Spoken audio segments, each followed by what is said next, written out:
샬롬 평안하십니까? 9월 29일 수요일 큐티 함께 하도록 하겠습니다. 오늘 큐티 묵상 말씀은 호세아서 8장 1절로 14절까지의 말씀입니다. 날마다 주께로 82페이지와 83페이지입니다.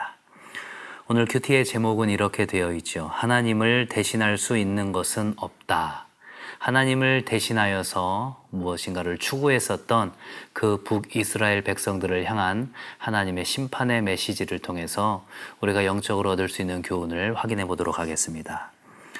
오늘의 본문은 앞서 북이스라엘이 이방 나라들을 의지한 것에 대해서 하나님께서 선지자를 통해서 책망하시고 심판을 예언하시고 경고하셨다면, 이제 본장인 8장에서는 이제 그 북이스라엘이 다른 나라들을 의지하고 우상 숭배한 것이 바로 하나님과의 언약과 그 율법을 어긴 것이다 라는 것들을 지적하고 계십니다. 그리고 아울러서 그러한 결과로 인하여서 이방 나라에 의해서 멸망당하게 될 것들을 예언하고 계시죠. 내용 관찰 1번을 함께 보겠습니다. 나팔을 입에 대라고 말씀하신 이유가 무엇입니까? 여기서 말하는 나팔은 뿔로 된 뿔나팔이죠. 뿔나팔은 이 전쟁이 일어나게 될 때 그것을 알리는 신호였습니다. 오늘 본문 1절에 보면 나팔을 내 입에 댈지어다 원수가 독수리처럼 여호와의 집에 덮치리니 이는 그들이 내 언약을 어기며 내 율법을 범함이로다, 이렇게 되어 있죠. 이 북이스라엘을 향한 하나님의 심판이 이제 임박했다, 아니 이제 시작되었다라는 것들을 알리기 위하여서 지금 선지자에게 이렇게 이야기하는 것이죠. 1절에도 그렇고 3절에도 그렇고 원수라는 표현이 있습니다. 바로 살마네셀 5세가 이끄는 이 아시리아가 그들의 원수가 되고 그들의 이제 심판의 도구가 될 것이다 라는 것이죠. 내용 관찰 2번을 볼까요? 이스라엘이 하나님을 버리고 허망한 것을 심은 결과는 무엇입니까? 이스라엘이 하나님을 대신하여서 바알과 아세라를 섬겼죠. 그리고 하나님을 대신하여서 이웃 나라들의 힘을 빌리려고 했습니다. 하지만 그 결과는 어떠할까요? 이 다산과 풍요의 상징인 이 바알과 아세라를 하나님께서 철저하게 그것이 허상이라는 것들을 알게 하십니다. 7절에 보시면 바람을 심고 광풍을 거둘 것이다, 이렇게 말씀하고 계시죠. 심은 것이 줄기가 없고 이삭은 열매를 맺지 못할 것이고 혹은 열매를 맺는다 할지라도 그것들을 이방 사람이 삼키게 될 것이다, 7절에서 말씀하고 계십니다. 10절에서는 또 어떻습니까? 다른 나라의 지원을 받기 위하여서 돈을 주고 그들에게 도움을 받으려고 하지만 오히려 도움을 받으려고 한 그 나라의 올무가 되어서 그들의 지배를 받게 될 것이다, 이렇게 말씀하고 계십니다. 실제로 이 북이스라엘은 국제정세 상황에서 어떠한 개선을 위하여서 아시리아에게 도움을 요청했지만 오히려 그 도움을 요청한 아시리아에게 멸망당하는 참으로 어처구니 없는 상황을 맞이하게 되는 것이죠. 내용 관찰 3번을 볼까요? 하나님께서 제정하신 율법을 이스라엘이 어떻게 여겼습니까? 12절에서는 이렇게 말씀하고 계시죠.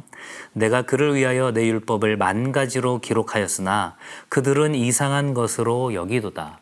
하나님께서 율법을 10,000가지로 기록하셨다. 그만큼 세부적인 것들을 가지고 어떻게 하나님께 나아가야 할지를 그렇게 세세하게 자세하게 일러주셨다라는 것입니다. 이것은 당신의 백성을 올가매기 위한 것이 아니라 그만큼 하나님의 관심과 애정이 있다라는 것들을 드러내는 것이죠. 하지만 이러한 10,000가지 율법을 대하는 이스라엘 백성들은 어떠했습니까? 그들은 이상한 것으로 여겼다, 이렇게 이야기합니다. 이 본문을 직역하면 이런 표현입니다. 자기들과는 아무런 관계가 없는 것처럼 여겼다. 그리고 지키지 않았다라는 거죠. 메시지 성경에서는 이렇게 표현하고 있습니다. 그들은 마치 글을 읽을 줄 모르는 것처럼 행동했다라고 이야기하고 있죠.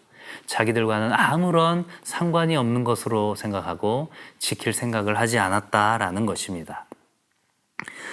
이어지는 연구와 묵상 4번 문제를 볼까요? 여호와께 심판을 받게 될 이스라엘이 애굽으로 다시 가게 될 것이라는 말씀이 무엇을 의미하는지 묵상해 봅시다. 13절 마지막에 보시면 하나님께서 그 심판의 메시지를 이야기하시면서 그들은 애굽으로 다시 가리라 이렇게 말씀하고 있죠. 물론 여기서 말하는 것이 이집트로 다시 가게 될 것이라는 것을 의미하는 것은 아닙니다. 이집트가 어떤 나라였습니까? 바로 이스라엘이 비천한 노예로 살았던 곳이고 혹독한 고난을 겪었던 곳이죠. 이제 하나님께서는 다시 이스라엘을 이집트는 아니지만 다른 나라의 노예로 만드실 것이다 이렇게 말씀하시고 실제로 이 다른 나라는 바로 아시리아, 아수르가 되었다라는 것입니다. 마지막 삶의 적용 5번 문제입니다. 나는 살고 있는 곳과 상황에 따라 하나님을 섬기는 마음과 정성이 다르게 변하지는 않습니까? 거리가 아니라 사랑하는 마음의 결여가 신앙의 게으름을 주관하고 있지는 않은지 생각해 봅시다 라고 되어 있죠. 이 북이스라엘의 우상 숭배의 첫 그 시작점이 어디인가 라고 생각을 해보면 이제 남유다와 북이스라엘로 분열된 상황 가운데서 북이스라엘에 있는 사람들이 남유다의 그 예루살렘으로 예배를 드리러 가는 것이 번거로워졌습니다. 그리고 여러 가지 정치적인 이유로 여로보암 1세가 이제 베델과 단에 바로 금송아지를 만들었죠.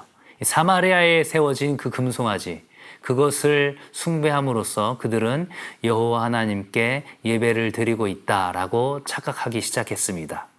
그것이 바로 하나님을 대신하게 된 시작점이었던 것이죠. 오늘의 우리 상황 가운데서 이 코로나19로 인해서 교회에 자유롭게 모이는 것이 참 제한되고 있는 상황입니다.